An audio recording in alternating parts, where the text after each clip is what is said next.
हाय, सोनिया किचनमध्ये तुमचं सगळ्यांचं स्वागत आहे. 2 दिवस झाले आवळीची पानं बाजारातून आणली होती.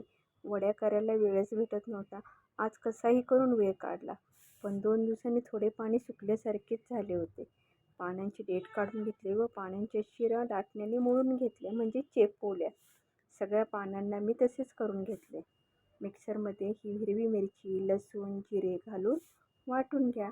हिरवी मिरची तुम्ही खात नसला तर लाल तिखट टाकू शकता. जेवढे तुम्हाला तिखट लागेल तितकेच घ्या. 7-8 पानं आहेत. 2 वाट्या बेसन पीठ घेतले आहे. 1 चमचा तांदळाचे पीठ घातले त्याच्यामध्ये. आळूची वडी कुरकुरीत होते तांदळाच्या पिठामुळे. वाटलेले वाटण टाकून घ्या आणि 1 लिंबू पिळा. आळूची वडी खाल्ल्यावर जे आपल्याला कशाला तडतड होती ती होणार नाही. लिंबू नसेल तर चिंचेचा कोळ जरी घातला तरी चालेल. चवीनुसार मीठ घाला आणि थोडे पाणी घालून मळून घ्या. जास्त पातळ टेक्स्चर नाही करायचे, जाडसर टेक्स्चर त्या पिठाचं ठेवा म्हणजेच पानाला लावायला सोपे जाते आणि पानंसुद्धा चिकटून राहतात. आपल्याला पानांच्या घड्या घालायला सोपे जाते. प्रत्येक पानांना जाडसर थर असा लावून घ्या म्हणजे घड्या मारायला पण सोपे जातात. जेव्हा आपण त्याची घडी घालतो ना तर हे पीठ घडीमध्ये पण थोडं ह्या बाजूने आणि दुसऱ्या बाजूने असे लावून घ्या. एका पानावर 2-3 पानं टाकले तरी चालतात, छोटे छोटे करून. मस्तच मग आपल्याला जाडसर असं वडी तयार होती. म्हणून एकावर एक तुम्ही 3 घाला, 4 घाला, 5 घाला. छोटे छोटे असतील तर 4-5 घातले तरी चालते.